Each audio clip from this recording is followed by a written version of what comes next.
All right.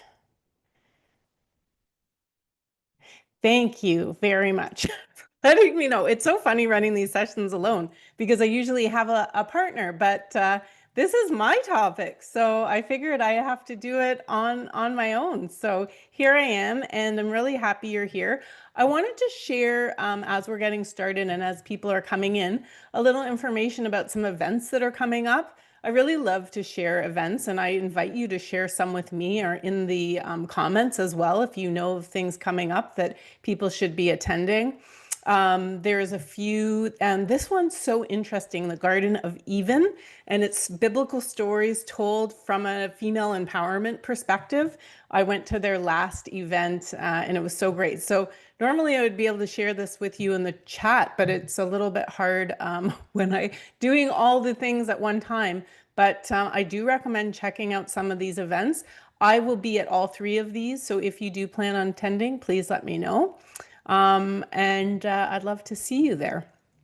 And today I really love the topic of outplacement. And as I've said in all of my notes that went out and on LinkedIn, I know it isn't the most exciting topic, but I am really happy you're here because it's an important topic and one that I don't know that we explore enough because it's meaningful to our employees and it's really meaningful to our organizations. And I'm gonna, no, I want to share one more event. I put up the QR code in case you want to join.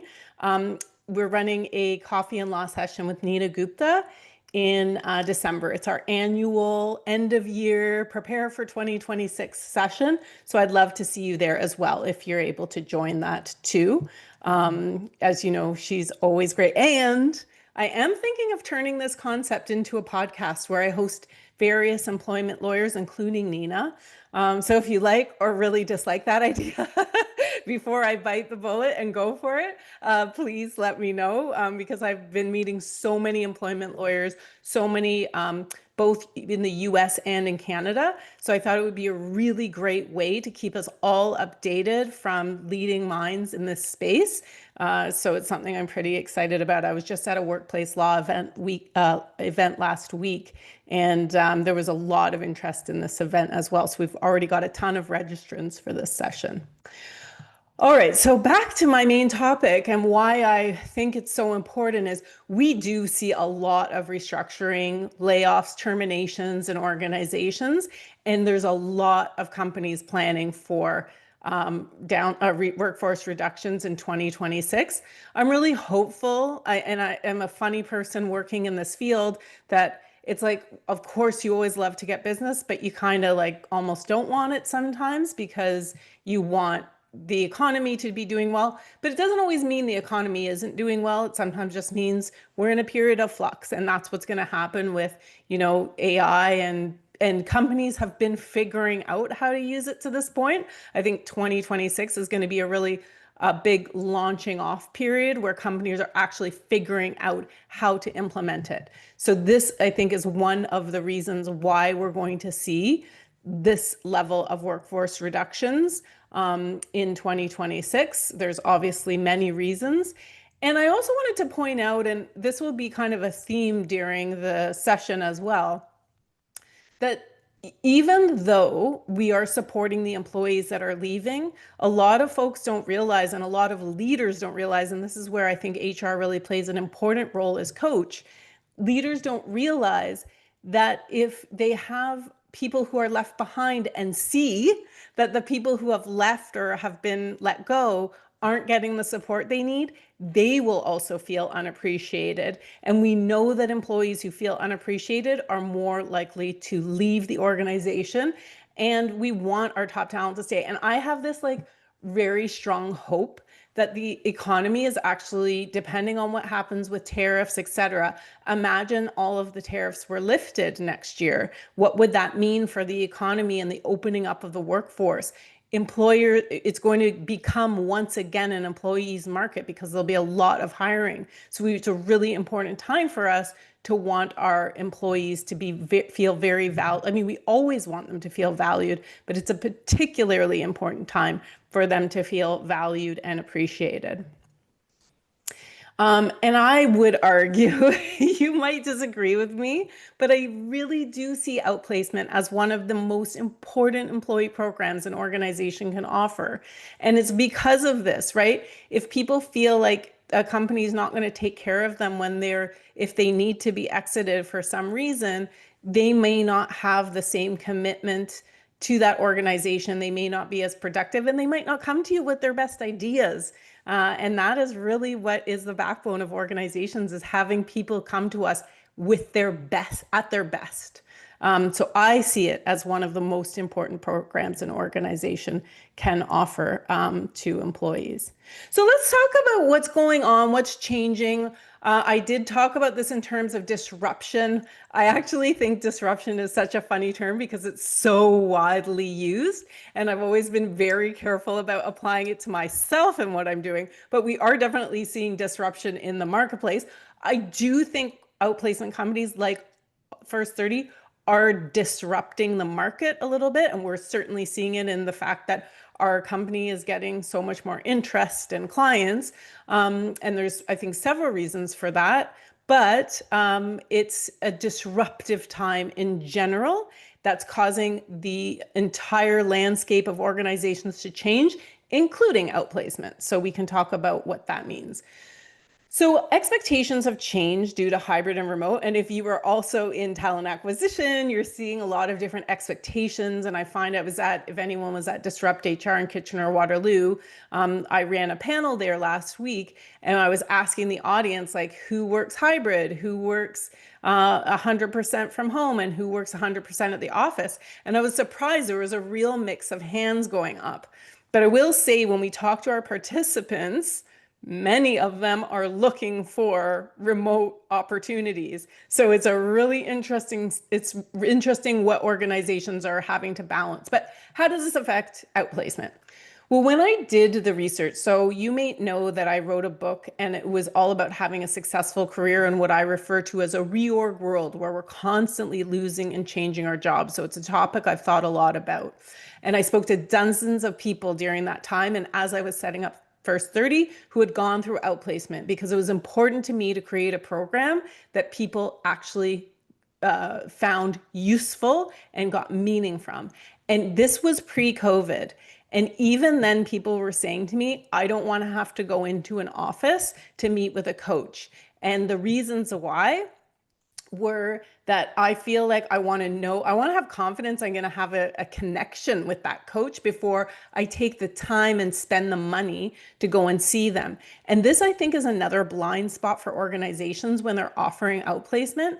Is, yes, there seems to be something positive about the idea that someone can go into an office and meet with their coach, gets them out of the house. I actually don't think that's a bad thing. I actually think that's good for our well-being. However, people don't want to do it, and some people can't afford it, and they need childcare to do it. So this is another reason why I think it's really important for outplacement companies to provide support virtually and to provide one-to-one coaching virtually, just because people don't really want to travel for that reason. So the expectations have changed, and I think certainly there's other outplacement companies that have really done, met the moment, and then maybe others haven't as much. But I think we're all starting to now, but at the beginning, not quite as much. All right, so DEI and belonging have reframed the way services are provided. What do I mean by that? Well, for one thing, when First 30, for instance, when we have employees join our program or participants join our program, we have a question about pronouns. Do we use that information? No, we don't even need that information. The reason that we're asking that question is because we want you to know you belong here. And I think that having a sense of belonging, especially when you're at maybe one of the lowest points, is really important. The other thing we do is we ask people in their meeting request. So when we send them out a link to start booking meetings with their coach, we actually ask if they have we let them know we're committed to accessibility and if there's anything that they need. from us, and we'll respond to that need. And sometimes it's like, well, these hours don't work for me, and so we find, a coach that can work with them and the hours that they're available. And sometimes they do have, if they're hearing impaired, if if they have issues with vision, we will accommodate those. But again, we just ask the question to let people know it's okay, you belong here. And I think that, and then people may not necessarily have that expectation of services, but once they see it, it fills them with goodwill. So I think that it's a really important way that the market has changed, but also it's an important way for outplacement companies to approach the participants with whom they work and clients.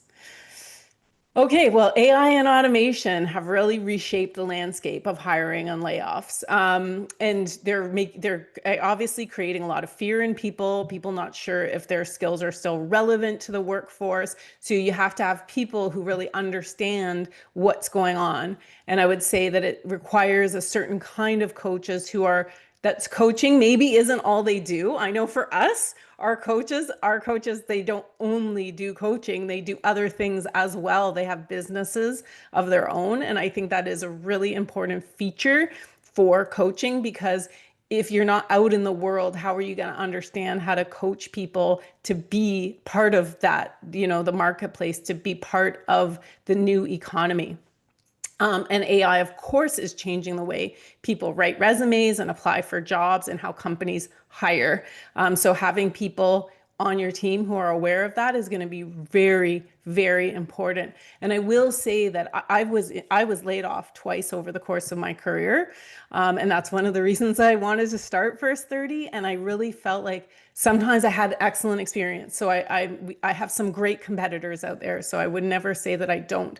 But I also had some experience was where I felt like people have been teaching the same content time and time again, and they were almost bored with their own content, but I was hearing it for the first time. So I was like, okay, I'm excited about this. And I felt like, oh, it wasn't as exciting for me. So I love the fact that at First 30, we have people who are quite dynamic, doing different things, and they bring that to the table as well. But these are all things I would say folks should be looking for when they're speaking to different outplacement companies and evaluating them. Really understanding how they function can be very important to the people that these companies are going to be supporting. And then reputation is so much easier to assess for people. And how does that impact outplacement providers? Well, there's a few things. One is, we know that our participants can get online and talk on Indeed or other sites, Glassdoor, about their company. So one of the things we want to do is be really available to them very quickly. So that means that they hear from us right away. They are able to book meetings with their coach almost right away. And we get them moving and forward, and they can see that their employer is taking care of them through us. So that is, I think, a very important way to get people feeling positive about the future and moving forward. And I also think, just in general, even if people don't use it, offering outplacement is a benefit to the business, because people feel just a little bit better taken care of, even if they don't utilize it, or even if they don't utilize all aspects of it. If you have any questions, you can put them in the chat as well. I'm happy to answer them. So the rising legal risks. So courts view outplacement as a sign of good faith. As I mentioned, I do cross paths with a lot of employment lawyers, and they are always the ones to recommend that their clients, their employer clients, use outplacement services, because it is a sign of good faith and it will make a difference if the situation goes to litigation. Judges look favorably on organizations who do offer outplacement. So it can be really important to look at that and make sure that even just offering it, like, that's why I always say to my clients, just offering it is actually a benefit to the organization. So that's a very important point. So what does traditional outplacement look like versus modern outplacement? I don't want to go as far as the horses become a car, but a horse with wings, that's quite novel. I don't know, I might have gone too far or not far enough. So there are a lot of the things I want to point out. Some things have really stayed the same, and that some things have really changed in the industry. So traditionally, as I said before, we would be in person. Now it's really important to have virtual services that you can offer. And I think people sometimes some people we like to design our program so that every single different type of person can use it, and they can do a lean forward activity by logging onto the platform, booking time with their coach, or they can do a lean back exercise where they will get emails from us and they will have resources served to them. So everyone is different. Some people are going to be more active and lean forward, as I said, and some people are going to be more lean back in terms of how they want to be approached with these types of things. And that's okay. But all outplacement companies, and many are, should be prepared to accommodate for that. We always make the joke that like certain generations don't want to answer the phone, right? Well, you get so many spam calls now. Who does? Anyway, but they want to text. They want it. So setting up something that works for them is really important. The new wave of professionals. So they went from being employer focused to people first. And I'm not saying they shouldn't be employer focused. They certainly should be. They should be client focused as well as participant focused, but you can't be one or the other. And one way I think that the industry has changed that I've really noticed is that it used to be that you would talk to your client about each participant and what they were doing. Now we at First 30 at least, and I'm sure some of our other competitors, we will commit to confidentiality with our participants. That's really important for them. And so we set that expectation with our client. Of course, we can let our client know that they're talking to us, so they're getting the coaching, but we don't actually ever talk about what they are, what we're talking to them about. And we can only share if they've got new employment, if they have shared that publicly on LinkedIn. At that point, we can share it, but otherwise we do not share any information with their employer aside from the fact that they are meeting with their coach, which we let our participants know as well. And I think that in some traditional, it was more like desktop or computer is required. And, it's really important to have a mobile ready option for our platform. It was actually built mobile first. Our participants do not need a computer at all to participate in the program. Everything we do is mobile friendly. Now, of course, when it comes to writing a resume, a computer really helps, but we can direct them to go to a public library or any sort of thing, but they can get all of our content, all of our downloads, they can meet with us all from their mobile device as well. So when it comes to money, and I think this is a really important one and one that I would definitely be evaluating my current supplier, because if we were built an outplacement company 20 years ago, we built a bricks and mortar facility, which was a good thing then. It worked really well. And so we are paying overheads for that. I think as time has gone on and we have moved to more virtual service offerings, we work very differently, and we don't need a bricks and mortar facility to support the work that we're doing. That does bring down costs, and in our case, we do transfer those costs onto our clients. However, what we're finding at First 30, and we will be updating our prices in January. The reason for that is, and you will see that with other outplacement companies that are smaller and then start to grow, and it's not because they're getting greedy, it's actually because it's expensive to have good coaches. And for a business like ours, we certainly want to have good coaches, but we still don't need bricks and mortar. So I would really look at your outplacement company and look at the pricing and ask yourself, has it changed? If you've worked with the same outplacement company for 5-10 years, there is something easy about working with the same supplier. I get it. I used to do that as well when I was in corporate, but every once in a while it is good to sit down and reevaluate things, because you may actually have come to a point where it is costing too much to work with the supplier that you have, just because they might do other things as an organization too, and they might need all those things, but paying for them as an overhead for a client may not be necessary anymore. One of the biggest pieces of feedback I got from people I spoke to who were involved with outplacement, I had experienced outplacement when I was researching the book and researching the program. And I don't know if anyone here has gone through outplacement before, and I have for sure, that it was formulaic and they didn't feel like an individual, and their coach didn't meet the moment. So I will tell you, having been a coach for our business, over the first few years, you don't know what you're getting when you get someone on a call, and you want to make sure that you meet them where they are. So if they're like, you know what, this was a great thing, I've already been interviewing, like right at that moment, you have the opportunity to ask them a few questions and do a bit of a mock interview, because they're interviewing and they really appreciate that, that you will meet the moment. And so the other thing that they don't like is when you're like, okay, these are the steps we follow. So you start here, you go through this. For some people, that might be amazing. And it's really important to know when you're working with someone who is like that, who really appreciates structure and wants to know you have a formula. I'm not saying that it never works, but I don't think that it always works. And really finding out about the person can be incredibly impactful. So I think of First 30 as the Starbucks of outplacement without the premium price. But I really do think of it that way. And I make the joke of it. But at the same time, if you think about how organizations like Starbucks have really, I think, met the needs of consumers, but also shaped the needs of consumers.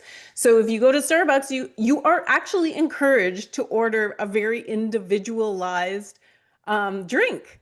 I'm really boring. So I was in Starbucks the other day with a friend of mine and I just ordered a latte and she's like, just a regular milk. I'm like, yeah, no, I know I'm really boring that way. That's all I want. But we have learned as a customer, for some suppliers will allow us to have a more individualized experience. And I like to think when it comes to First 30 that that's how we approach our participants, and I'm sure that it helps them to succeed. So I talked about, is it still worth paying for? So I want to talk about a little bit about the ROI of offering outplacement, or the return on investment. So I do see it as safeguarding a business's employer brand. Again, you have people, they have the letter, and then they can, they have the letter in hand. They know that you've put out this olive branch to support them. It does make a difference to them. And you might be a B2C business, so a business to customer, consumer. That's even more important. It's always important in my mind, but it's even more important to protect that employer brand. The people that are leaving, I used to work in telco. I'm still a customer of the company that's laying me off. I could be an ambassador or I could be the opposite, right? For the company. You want to make your former employees your best ambassadors. Things happen. Sometimes companies need to change and it's not personal. So giving people the help they need is very, very good for business, and it's good for the economy, it's good for people. And I do see that it safeguards that employer brand. If you're in the right program and have the right mindset, you're so busy moving forward, you're not really thinking about the past. Reduces strain on resources. So what can happen, as I'm sure you know, is that people can really lean heavily on their HR and legal departments after they're let go, if they're upset, if they're hurt, if they're frustrated, if they don't feel they're moving forward. So HR will get notes, legal teams will start getting notes. People make a lot of threats. They might not follow through with them, but the problem with the threats is it still takes the organization time and resource. So you can pay a lawyer to respond to people, or you can pay an outplacement company to help them move forward. So in some cases, I'm not saying in all, but in some cases, it's going to actually cost less to shell out a little bit of money to have outplacement available to them, and it will reduce the strain on the organization. An organization that you really want moving forward. So you want your HR and legal teams working on the future of the business, not the past. So I think it's very meaningful in that way. Okay, so it does boost engagement. I talked about this a little bit already. I will say one of the things that I do in my work is I run what are called retention interventions. So I go into organizations and I find out if they have a certain, especially popular in manufacturing, right? Because manufacturing has so much trouble hiring and retaining employees. And I'll go in and if I've been in an organization where they have had layoffs, it could have been years before. People hold on to that trauma. It is really potentially surprising to some who are good at, it's not to say they're not even good at moving forward. It was traumatic. Like it is traumatic when there's a layoff. And you're just like, who got let go? Am I going to get let go? And there's always often a build up to it. So people kind of know it's coming. So they have the anxiety attached to that. They have a really hard time getting over that experience. I personally think, and this is a topic for another day, there are ways to run layoffs that will make it so much easier on your organization because productivity grinds to a halt and then people take a ton of time to get over it. And a lot of people are never as committed to the organization after something like that happens as they were before. So when it comes to providing outplacement support, people are not riding off into the sunset and disappearing anymore. People are connected on social media, on their phones, whatever. We're not speaking to the employees who have been laid off or let go. So they know exactly, or they think they have a sense of how their friends who have now left the organization are being treated by the organization. And that is going to be one of the ways that they think of the organization going forward. So I do think that it boosts engagement and that will have a ripple on effect to productivity as well.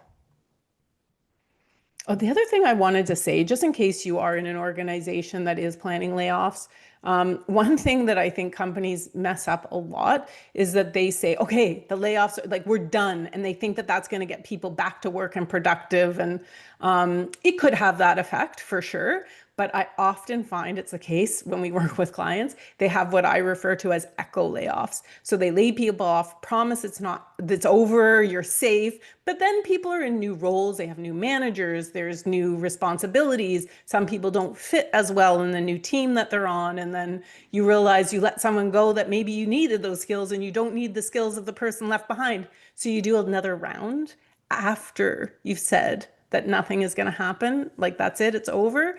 And that really does affect engagement as well. So I know that's not about outplacement, but I thought I'd throw that out there in case you have something coming up. It's worth considering.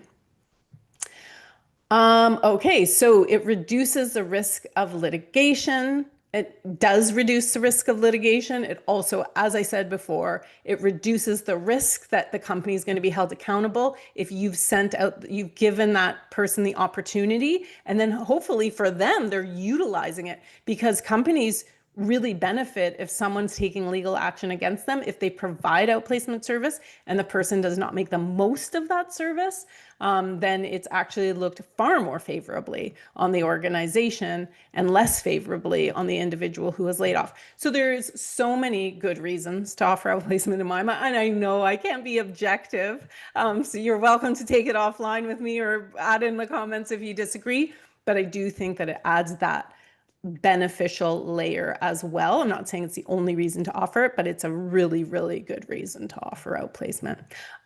Again, this is a point of my own opinion, but I do believe it's the right thing to do. I know I felt better when I've been offered outplacement. I know our participants feel a lot better that they've been offered outplacement.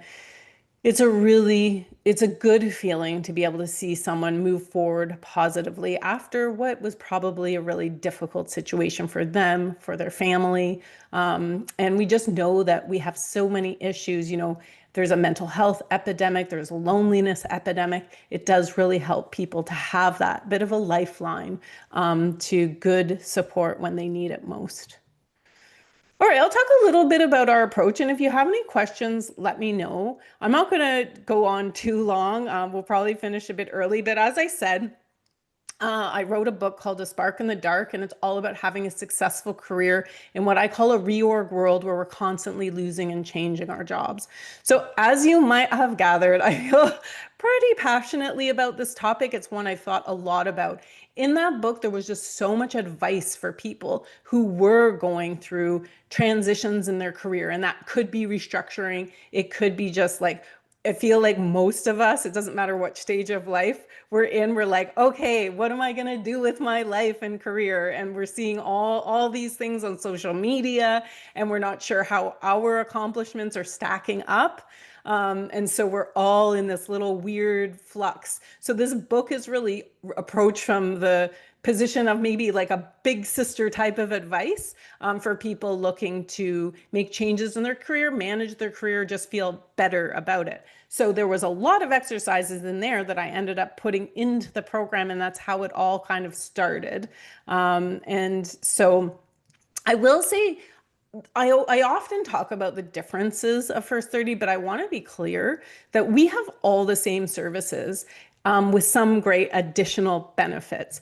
And I would say, what is the same? Well, all the regular things you would expect from an outplacement provider. We have one-on-one coaching, we have resume reviews. Our resume reviews are quite different, and I'm going to talk about that in a sec, and our learning portal. And again, I think that is a little bit different. So what are the differences? I just want to ground us in the fact that it is very similar in the sense that you get all the services from us you'd expect. Well, this is a little look just inside our learning portal. So you can see that it's designed to be really positive and engaging. People are supposed to feel good when they come here. And there is a ton of resources, and people can use them at their own pace. I love the one there, crafting your reorg story. It's all about how to approach that question of, why did you leave your last employer, which people get stuck on. So you can see there's literally a ton of resources in here. Every day there's a little video. I'm in the video. I talk to people. It's like a master class. And again, they can skip to the resume part if they want, and you can do a little resume course. We also send them an email with another webinar that we ran that was really great on resumes and building your accomplishments. And then there's another resource that I really love called Storytelling Your Way to Interview Success, which is there, it's right here actually. And it's all about how to prepare for a job interview and tell your career story. I also want to say that we did a specific session for HR professionals all about getting your resume together. So, and I'm happy to share our proprietary template and guide with you. If you would like those resources, please let me know. So that is the program in a nutshell. We even have a session on dealing with rejection. You might feel like you just got rejected from your employer. Now you're getting rejected in the market in some cases. So it's nice to know how to deal with that. We have a clinical psychologist that also gives advice in the program, and everything is housed in a resource library. One of the things that I heard about outplacement platforms is that there was like a dump of information and people had to wade through it. There was 5 different LinkedIn courses. We have one LinkedIn course designed for people who are looking for work, right? So we try to make it very simple for our participants. And the last thing I would say is that our program was designed for to be mobile ready. And I know we're a little bit behind in the video, but I hope we don't have it there, but it is all mobile ready. So people, as I said, can use their phone and they can access it that way as well. That was really important to us. So you can see that it's really user friendly on there as well, lively, and again, like the feeling of forward motion is what we want with the program. And then I'm not going to play anything for you, but our resumes, I said that our resumes are a little bit different, the way that we review them. And what I mean by that is we help our participants with their resumes through coaching. Once the resume is ready, everyone has trouble writing resumes. I will say that. Doesn't matter what level you are. It doesn't matter if you're in talent acquisition. I still find that people have trouble writing resumes. It's not something we do every day, right? It's something we do just a couple times in our lifetime, maybe. So we naturally need help. What we're trying to do, because my belief is that the economy is telling us this, the world is telling us this, we're going to change and lose our jobs every 2 to 3 years, right? I want to teach people how to do this. So what we do is we get their resume together, we get their job ad, they give us a job ad they want to match it to. And one important point is people want a catch-all resume for every type of job. They can certainly adapt the resume that we review, but we do encourage them to focus on one type of job because there really isn't such thing as a great catch-all resume. So we try to coach them through that as well. We take the resume, their reviewer will review it on screen like I am with you now. They'll make their changes. They'll do track changes on the Word document. They'll be matching it to the job ad. And our participant will receive that video and their marked up resume. So they know why the changes, why their reviewer recommended the changes that they recommended, and then how to apply those changes really easily on their resume. This is something I've always really loved about our program. And I do give all the credit to my colleague, Kamara Toffolo, who really led the charge with this type of process. And that's why I say, when we're in any outplacement company, whether it's First 30 or not, when you start to grow and you see, oh my gosh, the prices are rising, it's because you need really good people to do stuff like that. We're not a dotting the I, crossing the T. We really want to give people the best possible chance to get reemployed, meaningfully reemployed, not just reemployed to any job. We want them to have a really good job that's going to be lasting. So when we have our coaching sessions, as I said, one difference is that we don't just sort of have this formulaic approach. You come in and we say, all right, here's our approach. We're going to start here, here, and there. We'll get on the call. We'll explain the program to them. People are very confused about what outplacement is, and we try to talk about it as career transition, but our clients use outplacement, our participants think of it career transition. So we give them, actually, when they get the letter that goes in their on their package, we actually have an FAQ section, so frequently asked questions, and we take them through all the questions they might have about the program as well. And we send them notes to help them understand what services they have access to and how it can help them. We also help them understand you don't have to prepare anything to meet with your coach for the first time. Like we just want to get to know you. We want to tell you what resources that are available to you. We want to learn about your goals. And so we're really listening to them. Yeah, we do a bit of talking, but then we really listen to find out who they are, where are they in the process. We're not going to provide them with any kind of psychological support, but we really do kind of want to get a sense of where they're at and if they're ready to get going and move forward. And sometimes they'll say to us, listen, can I pause for a month and come back because I really need a little time? And we're like, yeah, no problem. We'll stay in touch. You stay in touch with us. And when you're ready, you'll get started again. And then some people, as I said, they're ready to go. They've got a job interview that day, right? And so we have to really be able to bounce and be really good at accommodating whatever needs they have at that moment to keep the forward momentum. And the last thing, and this is a really important one, and I talk to our coaches about this, is I really want people to leave that call feeling good for some reason, right? It might be that they have exceptional experience and it's really, the market needs the services or the experience and qualifications that they have. Or it's, what, hey, you would interview really well, by the way. So I think you should feel confident knowing that when you show up for an interview, you'll do a really good job. And it's just and we only say what is true, right? We only say what we observe and what we know to be true. We're not making anything up. We're not setting them up for failure, but we really do want people to feel good because they deserve to feel good. And we want to see them succeed, and people are going to be better at succeeding when they're feeling confident about themselves. On the flip side, we do things like mock interviews. If there are areas that might be blind spots or where we think that they can do better, we certainly let them know and we give constructive feedback as well. But we really make sure that we package that feedback in such a way that it helps them still feel good after they leave the call and walk away from us. I think at the end of the day, the really important thing is we want them to feel heard, right? And so it's less about talking at them and decide. We do tell them what the best next step is, certainly, but we also listen to make sure we're figuring out what they need and meeting those needs. The other little difference maybe about First 30 is we're a certified women business enterprise. So that is something that some of our clients find really valuable because they have diversity goals and they want to extend that to their suppliers. So we do have a certificate that we share with our clients as well. All right, so I'll let you know some of the questions I get asked, and you can ask me any questions, whether it's on this call or later. I'm happy to talk to you. Um, so the outplacement question I always get is how much does it cost? I'm kind of like, I totally get that question. I would ask that question as well.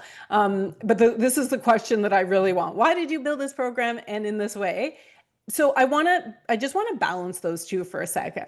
I do think this is an important question. You need to know how much the outplacement costs. I will say for First 30, you may have noticed that we publish all of our pricing. You can literally go to our website, click on outplacement, and see our pricing right there.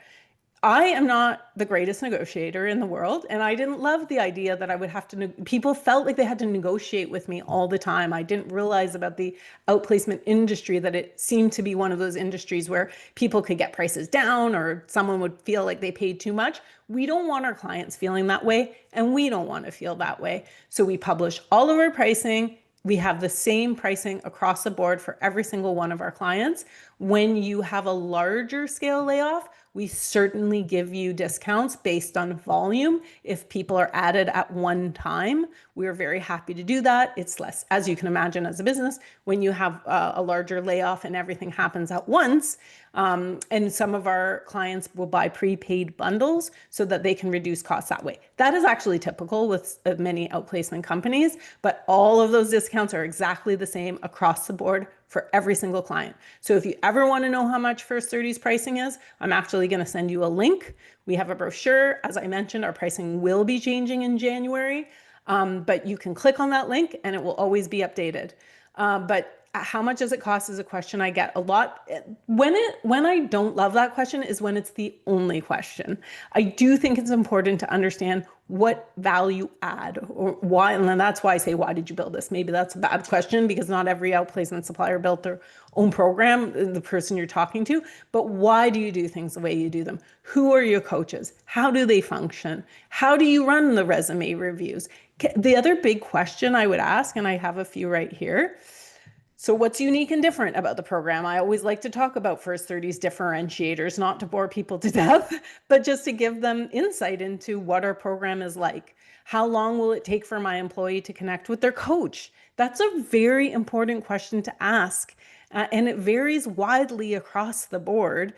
You want to know that people will have someone accessible to them fairly quickly once they make the decision to book that meeting. Because if they lose that momentum and they can't meet with a coach for weeks, then they're going to start to feel discouraged. And that's when sometimes some frustration sets in. So you want to know that people can meet with a coach fairly immediately. What are some of the resources you share and how do they help, right? I talked to you today about crafting your reorg story. I talked to you about storytelling your way to interview success. That's a process that helps people figure out what they've done in the past. It's memorable for them once they get to a job interview. People are always so nervous about forgetting what they were going to say, but it makes it so much more memorable and it makes them connect better with their interviewer because people, we don't cognitively, we like stories. So those are just three examples. The other example I would give to you about First 30 is we do have another resource called the signal flare approach to job searching. And that's really about you have a unique benefit that you can actually get out there and expose the fact you're looking for work and how to do that in such a way that it's going to be like a bee to honey, right? So that's another resource that we have. And what do you do if a participant is distressed? I would say that any outplacement company has to be very careful about going over that line of acting as a therapist. I am not a qualified therapist. What I do is I will ask our client, do they have an EAP that the person still has access to? Does that person still have access to their benefits? I'll talk to the person about how they might get the help they need because I can point them in the right direction. But as an outplacement company, as a coach in an outplacement company, unless you have your degree and you're a qualified therapist, you shouldn't be helping. It really depends what it means by distressed as well. If they're distressed that they're not going to find a job and they really need help, that's what we're really good at. But if they're distressed and it's a mental health issue, that's when we need to start pointing them in another direction of other resources. And we certainly have done that. So the big question, is outplacement still worth paying for? I think it is, right? I think it is if you're working with the right outplacement supplier and if you are looking at evaluating them on various criteria and understanding when you may be paying too much for a supplier because maybe their company was, you know, created in such a time when you needed all of these things that cost a lot of money that newer outplacement companies might not have ever even had in the mix. So I would say that when it comes to the risk of litigation, when it comes to the sentiment that we leave that is left behind with the employees in the company, but also with the people who are leaving because they are going to be on Indeed and Glassdoor and talking about the organization, I do think that it's worth paying for. And on top of all of that, I see firsthand the difference that it makes to our participants and how the outcomes that they have. And I'll tell you, the very best messages I get are from people when they get a job and they send us a message and tell us how happy they are. That is like what I live for. And I think that to me, all of those things in combination really do make it worth paying for. So, oh my gosh, there's a wrong date on this, everyone. I did change it to December 4th.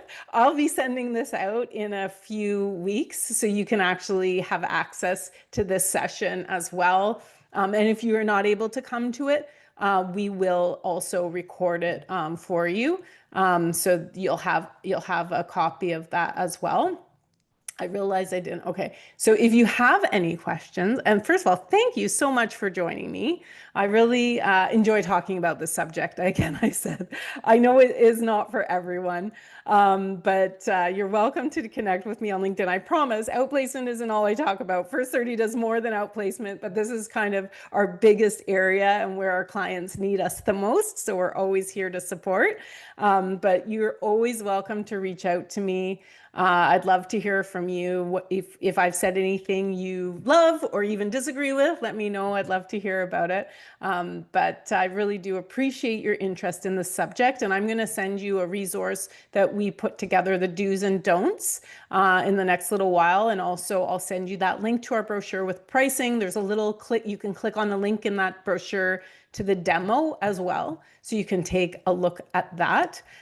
With that, unless you have any burning questions, I will let you go and I'll give you a little bit of time back.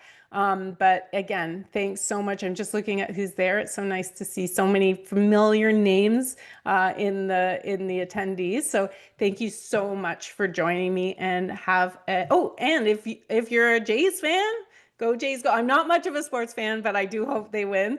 And it just so happens if they do make it, I'm going to be downtown on Saturday, as it turns out, like right downtown, right near, right by the waterfront. So it should be quite an event if they do win for me, and I'm sure for all of us here who are in the Toronto area. Anyway, take care. Have a great day. And thanks again. Oh, you're welcome, Adriana. It was my pleasure.